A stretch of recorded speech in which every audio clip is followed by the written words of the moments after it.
Puis, le prophète sallallahu alayhi wa sallam lui a annoncé de commencer par le plus important, puis de passer à ce qui est important. Car on va pas dire du plus important au moins important. Tout est important en islam. Donc on commence par le plus important et on passe à l'important qui n'a pas le même degré d'importance que le premier. Et qu'est-ce qui est le plus important? La parole par laquelle la personne devient musulmane. Et la première chose pour que les actes soient validés et agréés et acceptés auprès d'Allah et pour qu'ils ne fassent pas partie des gens de l'enfer, c'est l'attestation qu'il n'y a nulle divinité digne d'être adorée si ce n'est Allah. Donc quand on va appeler des kuffars à l'islam, que ce soit des gens du livre, ou que ce soit des athées, ou que ce soit des bouddhistes, peu importe quel type de kufr, alors la première chose à laquelle il faut les appeler, c'est l'attestation de foi. C'est le fait de proclamer l'unicité d'Allah subhanahu wa ta'ala. De même, le prophète sallallahu alayhi wa sallam, quand il lui a annoncé cela à Mu'adh ibn Jabal, c'était pour l'avertir qu'il ne fasse pas attention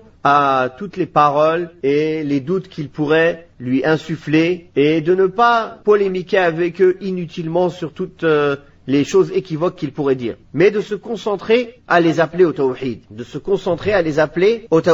Puis, il lui a décrit quels étaient les points les plus importants auxquels il fallait appeler après le tawhid, la salat. D'ailleurs, la salat fait partie du tawhid. Allah tabaraka wa ta'ala, en parlant de la salat, a dit « وَمَا كَانَ اللَّهُ لِيُضِيعَ إِيمَانَكُمْ » Puis, le prophète sallallahu alayhi wa sallam lui a dit que s'ils te répondent favorablement en cela, alors informe-les qu'Allah tabaraka wa ta'ala a rendu obligatoire aux riches parmi eux de donner une aumône, qui sera pris de chez leurs riches pour distribuer à leurs pauvres. On voit ici que dans ce hadith, il s'est contenté de citer ces trois obligations. L'attestation de foi, la salat et la zakat. L'attestation de foi, la salat et la zakat.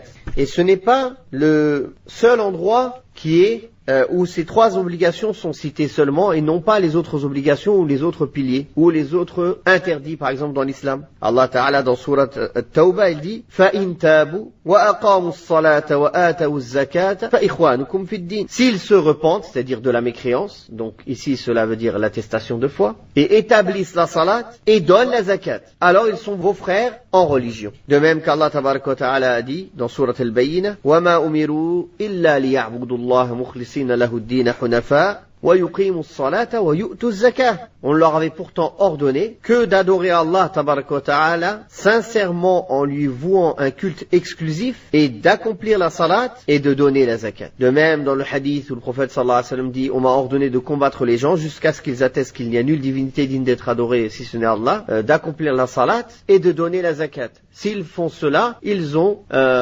préservé leur sang de moi ou dans le sens du hadith. Donc pourquoi seulement ces trois ordres sont stipulés à chaque fois quand la da'wa, l'appel au kuffar est cité? Tout simplement car ce sont les ordres principaux. Et que si une personne accepte sincèrement avec certitude de se plier à ces ordres-là, alors il est plus à même qu'elle accepte de pratiquer tous les autres ordres de l'islam et de délaisser tous les interdits. Et cela ne veut nullement dire que cet appel veut limiter les obligations de l'islam à ces trois principes seulement.